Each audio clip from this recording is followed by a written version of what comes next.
pertanyaannya yaitu bagaimana cara agar siswa itu tetap bisa memahami isu sosial global tanpa kehilangan kedekatan konteks lokal mereka.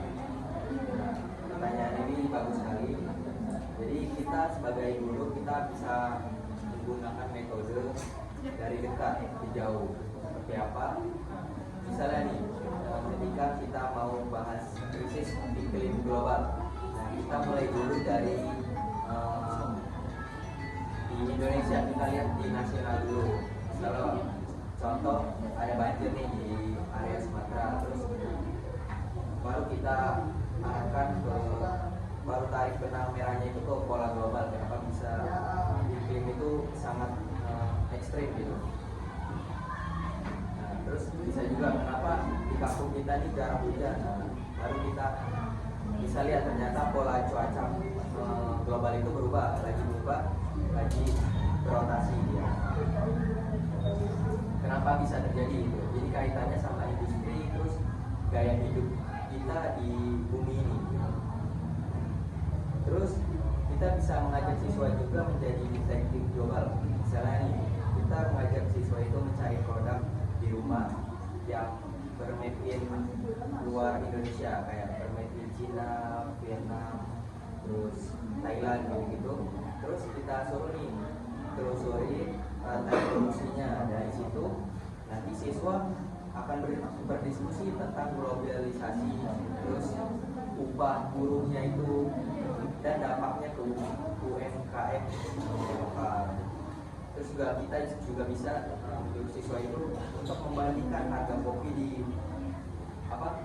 kopi dengan brand besar kayak Starbucks versus harga kopi di petani lokal Lampung. Nah, di situ langsung bisa nyambung tuh ke isu ketimpangan perdagangan global. Itu saja jawaban dari saya. Terima kasih.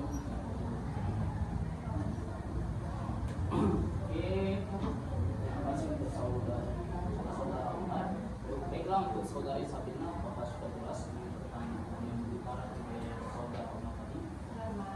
Oke, saya kira sudah jelas. Baik, kita langsung saja kita jawab yang saudari Febtul Anissa Baroka. Oke, yang dimana pertanyaan dari saudara Anissa Baroka ini akan dijawab oleh saya sendiri. Nah, jadi untuk pertanyaannya itu ada mengapa pembelajaran IPS di SD masih dianggap membosankan oleh sebagian siswa meskipun sudah diterapkan berbagai metode inovatif dan media digital. Kenapa? Jadi alasan siswa itu bosan dengan pembelajaran IPS karena sering kita lihat di kebanyakan guru itu biasanya mereka mengajar itu tidak melibatkan siswa.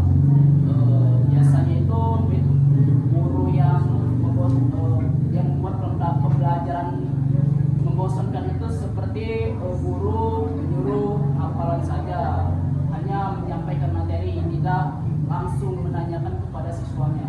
Nah, supaya pembelajaran lebih menarik, kita sebagai guru harus melibatkan siswa tentunya, seperti diajak berdiskusi, diajak tanya jawab, dan coba untuk praktek langsung mengenai materi yang dibahas. Jadi ketika siswa sudah dilibatkan dalam proses belajar mengajar kita, kemungkinan besar siswa itu akan tidak mudah bosan dengan materi yang akan kita sampaikan, terutama di pelajaran ilmu pengetahuan sosial. Baik, itu saja. Terima kasih. Bagaimana saudara Anissa Baroka? Sudah jelas? Jelas. Saya kira sudah cukup jelas ya. Kita bergeser di pertanyaan dari Rintan Firmalasari kepada saudari Nazara, kami persilakan. Baik, dari Nazara dengan NIM 2304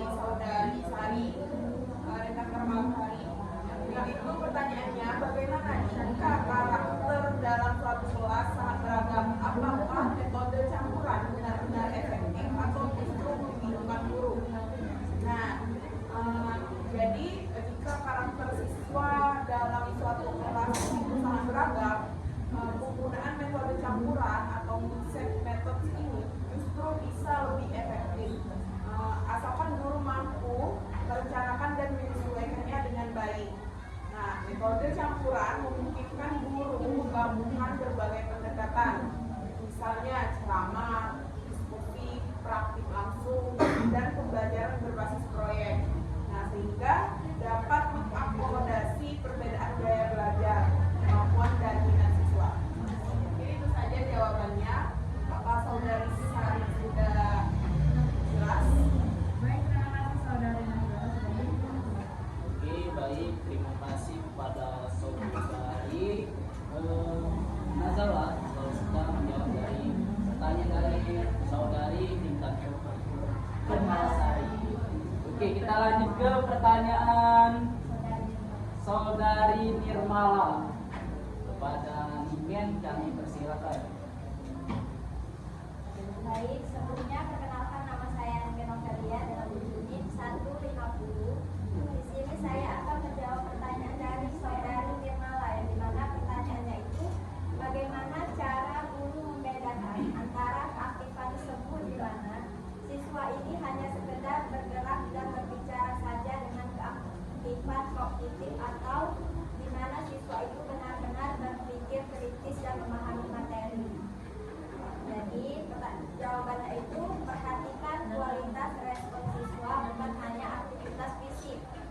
Dalam proses pembelajaran, guru sering menilai siswa aktif hanya dari gerakan fisik seperti berdiskusi, menulis atau bertanya. Padahal aktivitas fisik tidak selalu menunjukkan bahwa siswa benar-benar memahami materi. Karena itu guru perlu membedakan antara keaktifan siswa dan keaktifan kognitif. Jadi yang pertama itu ada keaktifan semu. Keaktifan semu itu adalah kondisi ketika siswa terlihat sibuk tetapi tidak terlibat dalam memahami materi. Contohnya itu siswa ramai berdiskusi tetapi topiknya tidak sesuai materi. Lalu banyak mencatat tetapi hanya mengalir tanpa memahami. Lalu contoh yang selanjutnya itu sering berbicara atau bertanya tetapi pertanyaannya tidak relevan. Selanjutnya mengikuti kegiatan kelompok tetapi tidak memberi kontribusi isi. Jadi intinya itu siswa tampak aktif tetapi tidak sedang berpikir tentang konsep pembelajaran. Selanjutnya ada keaktifan kognitif, yaitu indikator penting yang menunjukkan bahwa siswa benar-benar belajar bukan hanya bergerak. Ciri-cirinya yaitu siswa memberikan jawaban atau komentar yang menunjukkan pemahaman konsep. Siswa dapat mengaitkan materi dengan pengalaman pribadi atau peristiwa nyata. Lalu siswa mampu memberikan alasan logis, menyampaikan pendapat atau menjelaskan ide. Jadi intinya itu guru sebaiknya tidak hanya fokus pada seberapa aktif siswa secara fisik, tetapi lebih memperhatikan kualitas respon, pemahaman dan proses berpikir siswa. Karena tujuan pembelajaran bukanlah ramai dan sibuk, tetapi paham dan mampu bernalar. Baik, itu saja jawaban dari saya. Selanjutnya saya serahkan kepada moderator. Oke, baik, terima kasih kepada saudari Niken. Oke, kepada saudari Nirmala. Sudah jelas, cukup jelas dengan jawaban dari saudari Niken tadi. Oke, terima kasih. Saya rasa sudah cukup. Oke, kita lanjut ke pertanyaan dari Peptul Jaya. Pada Dera Sintiasari kami persilakan. Baik, perkenalkan nama saya Dela Sintiasari dengan NIM 2304 1060 134. Pertanyaan dari saudari Febri adalah menurut kelompok kalian, bagaimana media kontekstual bisa membantu siswa memahami hubungan antara teori IPS dan kehidupan nyata mereka? Dan media kontekstual apa yang paling cocok digunakan dalam pembelajaran IPS di sekolah dengan sumber daya yang terbatas? Jawabannya yang pertama itu bagaimana media kontekstual membantu siswa. Media kontekstual membantu teori IPS lebih mudah dipahami karena siswa melihat contoh yang dekat dengan kehidupan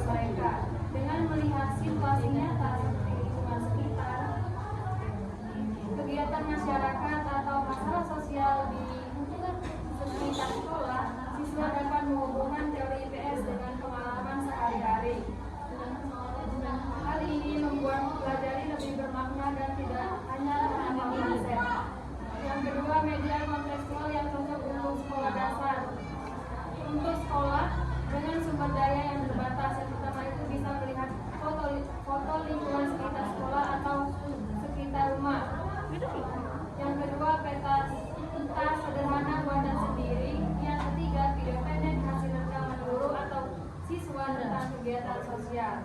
Yang keempat, benda nyata, misalnya alat kebersihan, produk lokal, dan poster kegiatan masyarakat.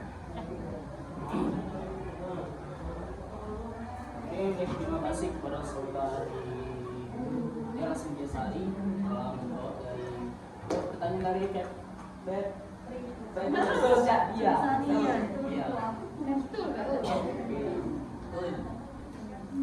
Oke, langsung saja kita ke penghujung diskusi kita pada siang hari ini. Jadi kesimpulannya itu kita sebagai guru itu harus melihat apa yang diperlukan oleh siswa. Misal media ajarnya, ketika media ajarnya itu tidak memfasilitasi dari sekolahnya, kita sebagai guru harus berpikir dan supaya agar pembelajaran IPS itu lebih menarik dan tidak membosankan. Itu saja. Terima kasih. Itu saja presentasi kami pada jawaban dari kami dan akhiri. Wassalamualaikum warahmatullahi wabarakatuh. Wah.